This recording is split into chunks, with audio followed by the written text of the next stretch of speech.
lively multiplayer online role-playing game, or an MMORPG, that has finally made its way into early access on PC. You are a Temtem tamer who leaves their hometown to hone their skills by capturing and battling Temtem, the strange and wonderful creatures that populate the wide world of Airborne Archipelago.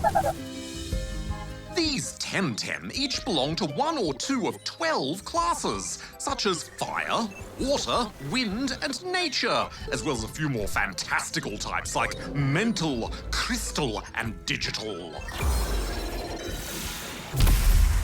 In a team of 6, you have to learn what type works best with and against others to win battles and level up your Temtem. If any of this is sounding a bit familiar, that might be because Temtem is very heavily inspired by Pokemon. You even pick from 3 starter Temtem, each with their own class and abilities. For the first hour or so, I was pretty convinced I was simply playing an unreleased Pokemon game, if it weren't for the fact that Sword and Shield just came out. Taking inspiration from such an iconic and beloved franchise does make it hard for players not to compare the two, but there's things Temtem has learned from Pokemon that I think they've improved upon. For instance, the similarities between Temtems of the same type makes their strengths and weaknesses easy to identify and remember. Yeah, which makes picking your team and the order they'll attack in so much easier. That's partly down to there not being as many creatures to have to remember, but it's still a major help. In battle, you have to be managing your Temtem's stamina just as carefully as their health, as when they become tired, the damage from their attacks will be taken out of their health meter. A handy thing is being able to see your opponent's stamina bar too. This means you can get an idea of when they're gearing up for a heavy attack, or when they've left themselves vulnerable.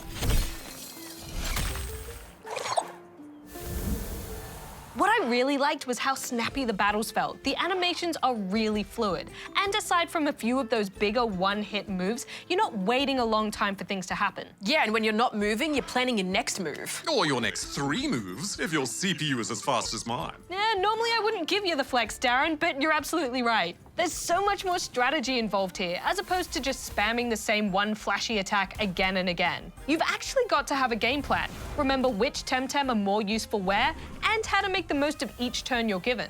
And that's just when you're up against the game itself. When you're versing other human players, it's a whole other level. Being an MMO, you'll often see other players and their creatures wandering around, and should they accept your challenge, you can engage those players in battle. I, for one, quite enjoyed getting to flaunt my knowledge of Temtem's synergy on an opponent that was entirely unpredictable. It made victory that much sweeter! Okay, rein it in, you Temtem tyrant. Another thing that I really appreciate as a lover of all things RPG is the dedication to fleshing out this world. Every NPC you meet has something to tell you about themselves or the town you're in. It's by no means the main focus, but it does make the time between story missions feel worthwhile, even if some of the people you meet aren't exactly the nicest.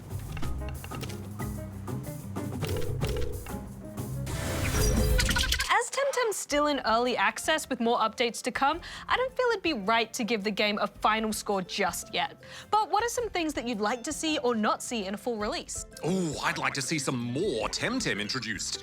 Preferably ones that shoot lasers. Pew, pew, pew! That would be pretty cool. For me, I'd say less frequent random encounters or access to fast travel sooner.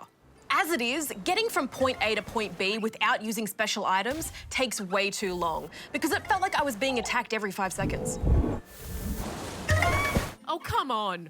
But aside from that, I had a really good time with Temtem, and I'm keen to see where the devs take it from here. Oh, me too. I think I would have liked some more MMO-focused content, like maybe some community events. But overall, I think it's a pretty cool take on the Pokemon-style game. Oh, and if they're taking requests, I want a Temtem that's based on my beautiful sweet boy Boatmeal. And make him the most powerful one. That'd be the only boss I'd be okay losing to. Affirmative.